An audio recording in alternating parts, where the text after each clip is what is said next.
আসসালামু আলাইকুম ওরহমতুল্লাহ।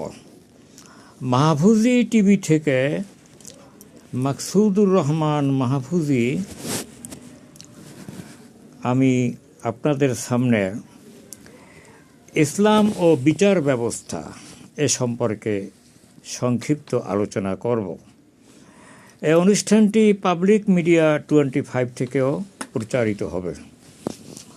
তো বিচার একটি মানুষের জন্য নিত্য নৈমিত্তিক একটি প্রয়োজনীয় জিনিস, যেটা না হলে সমাজ ব্যবস্থা, রাষ্ট্র ব্যবস্থা সব কিছুই দুর্বল হয়ে যায়। হানাহানি, ফিতনা ফাসাদ, দাঙ্গা হাঙ্গামা শুরু হয়ে যায় যদি বিচার না থাকে।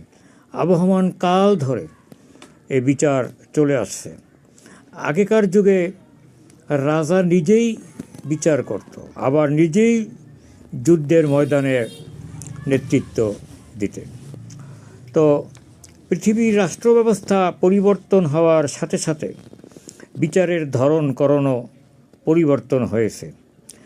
সে রাজা পরিচালনা করুক, কোনো আমির পরিচালনা করুক, কোনো হাকিম পরিচালনা করুক, বা কোনো বিচারপতি বিচার পরিচালনা করুক, কিন্তু বিচার হতে হবে আল্লাহর বিধিবিধান অনুযায়ী, আল্লাহর আইনে।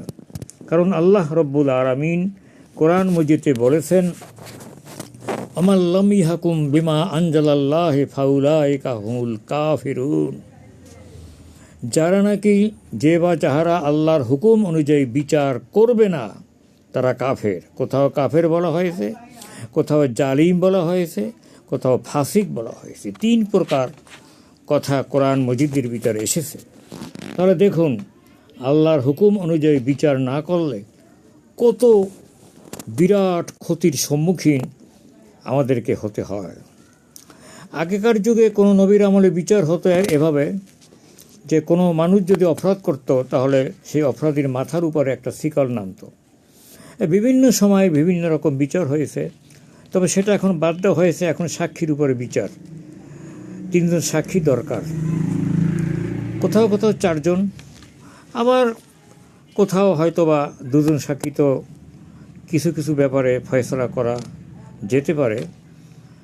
যাই হোক, যেভাবেই হোক না কেন, ইসলাম যেভাবে যেখানে নির্দেশনা দিয়েছে সেটাই মানতে হবে।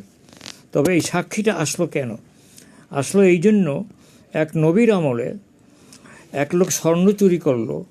চুরি করে সেটা একটা বাঁশের লাঠির মধ্যে সেটা পুড়িয়ে দিল। লাঠির মধ্যে পুড়িয়ে দিয়ে যখন নাকি নবী যখন বিচারের জন্য বসলেন, তখন ওই লোকটিও ছিল, ওই স্বর্ণচোর যে বাঁশের লাঠির মধ্যে স্বর্ণ রেখে দিয়েছে। তার কাছে তখন জিজ্ঞেস করা হলো, তুমি কি স্বর্ণ চুরি করেছো, বলো। উনি বলার সাথে সাথে লাঠিখান পাশের লোককে দিয়ে, ওই স্বর্ণ ভর্তি লাঠিখানা পাশের লোককে দিয়ে বলতেছে, না না না, আমার কাছে কোনো স্বর্ণ নেই। পরবর্তী কাছে লোকটির কাছে যখন নাকি জিজ্ঞেস করা হলো, ওই স্বর্ণের লাঠিটা যাকে দেওয়া হয়েছে, স্বর্ণ ভর্তি লাঠি, তুমি কি চুরি করেছো? না না না। সঙ্গে সঙ্গে উপর থেকে শিকলটা তার মাথার উপরে পড়ল।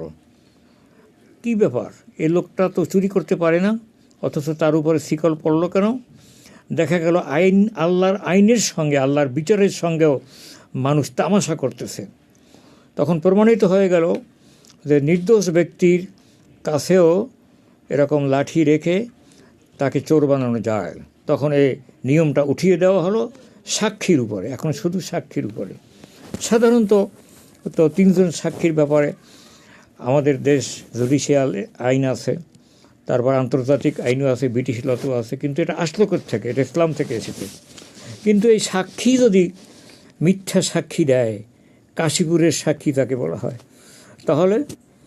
তাহলে একটা নির্দোষ ব্যক্তি তো সে ফেঁসে যেতে পারে। এই জন্য যে সাক্ষী দেবে তাকে ঈমানদার হতে হবে। এই জন্য মনে রাখতে হবে, দেশের প্রতিটি মানুষ যখন ঈমানদার হবে, সেই ঈমানদার ব্যক্তিদেরকে নিয়েই আল্লাহর দেওয়া, ইসলামের দেওয়া বিচার ব্যবস্থাকে সুন্দর রূপে চালু করা যায়। আর না হলে তো, ঈমানদার না হলে তো আসলে ওই ব্যক্তির সাক্ষীর কারণে একটা মানুষের জেল জরিমানা মৃত্যুদণ্ড হতে পারে। কাজেই আমাদেরকে ইমানদার হতে হবে, আমাদেরকে বিশ্বাসী হতে হবে, আমানতদার হতে হবে। আমরা যেন সাক্ষী দিতে গিয়ে যেন আমরা মিথ্যা কথা না বলি, টাকা খেয়ে যেন মিথ্যা কথা না বলি। কাজে ইসলামের দৃষ্টিতে যে বিচার ব্যবস্থা, সেই বিচার ব্যবস্থা যেমন নাকি হাত কাটা, এটা অনেকের কাছে খারাপ লাগতে পারে, কিন্তু দেখেন একটা লোকের যদি চুরির অপরাধে হাত কাটা হয়, তা অনেকে মনে করে মানুষ তো এখানে সবাই কম বেশি, অনেক মানুষই চুরি করে, সবাই করে না, অনেক মানুষই চুরি করে, তাহলে তো এত হাত কাটতে হবে, তো মানুষের হাতই থাকবে না তখন আর। ব্যাপারটা তা নয়। বছরের ভিতরে একটা দুইটা যদি হাত কেটে দেওয়া হয়, আর এখন তো ফেসবুক আছে, ইউটিউব আছে, গণমাধ্যম আছে, সামাজিক যোগাযোগ মাধ্যম আছে, যদি প্রচার হয়ে যায় ওই লোকটি চুরি করার অপরাধে তার হাত কেটে দেওয়া হয়েছে, তাহলে এটা দেখে দেশের লোক, দুনিয়ার লোক তারা ভয় পাবে, তারা এহেন কাজ আর করবে না, তারা হেদায়েতপ্রাপ্ত হয়ে যাবে। কাজে আসুন, ইসলামের দেওয়া যে বিচার ব্যবস্থা, এটা মানুষের জন্য কল্যাণকর। আমরা এই বিচার ব্যবস্থাকে কার্যকরী করার চেষ্টা করি। আল্লাহ রব্বুল আলামিন আমাদেরকে এ তৌফিক দান করুন। আমিন।